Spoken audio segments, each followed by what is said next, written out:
Fry, we have the crew crossing gantry for capsule ingress. Roger that. Inspired by the late President Kennedy, in only 7 years, America has risen to the challenge of what he called the most hazardous and dangerous and greatest adventure on which man has ever embarked.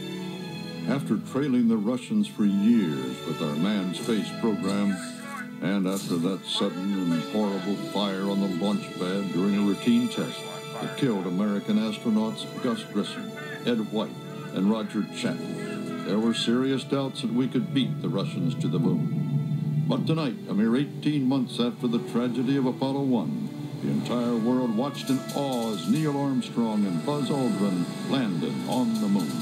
The big news came just a moment ago. Mission Control gave the spacecraft permission to go for the extravehicular activity, that is, for the walk on the moon far earlier than anticipated, 9 p.m. Eastern Daylight Time. Putting all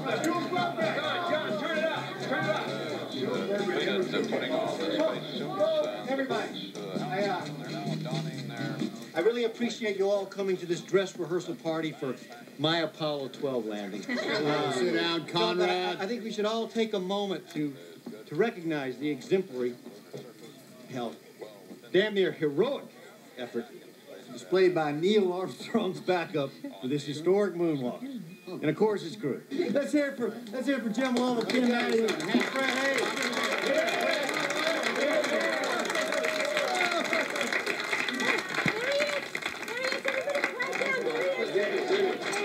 Hey, kids! You got a good picture, huh?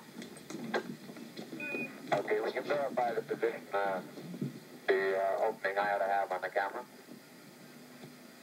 What? Jim, you think it's too late for him to board? No, he still has time to get out of there. Just need somebody to wave him off. Let's go now! Okay, Neil, we can see you coming down the ladder now. Okay. Boy, look at those pictures. Wow. At the foot of the ladder, the lamp footpads are only depressed in the surface about 1 or 2 inches. It's almost like a powder.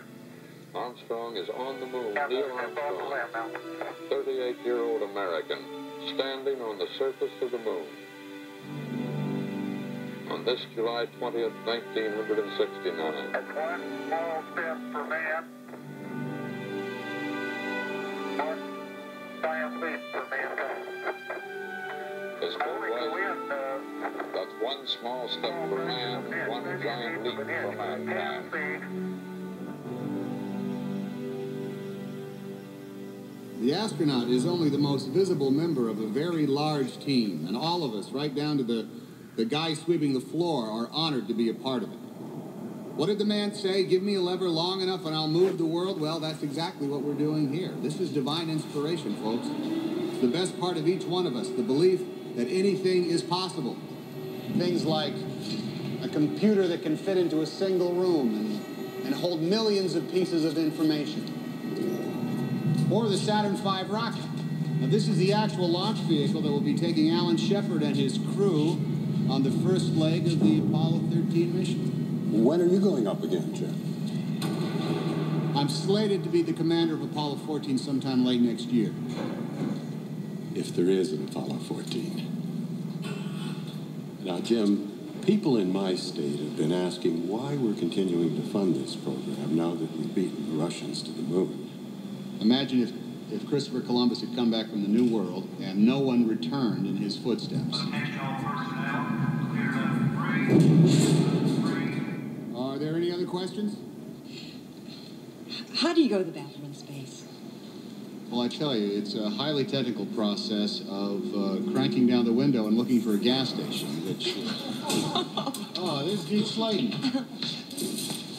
Deke, you might be able to answer this lady's question better than I. Deke is one of the original Mercury 7 astronauts, ladies and gentlemen, and now he's our boss. He hands out the astronauts' flight assignments, so naturally we kick back part of our salaries to Deke every month. How much this month, Deke? Jim, can I have a minute? Something's come up. Sure, you, Henry? Hey! Anybody home? Trick or treat. You know that Easter vacation trip we had planned for Acapulco? Well, I was thinking there might be a slight change in destination. Really?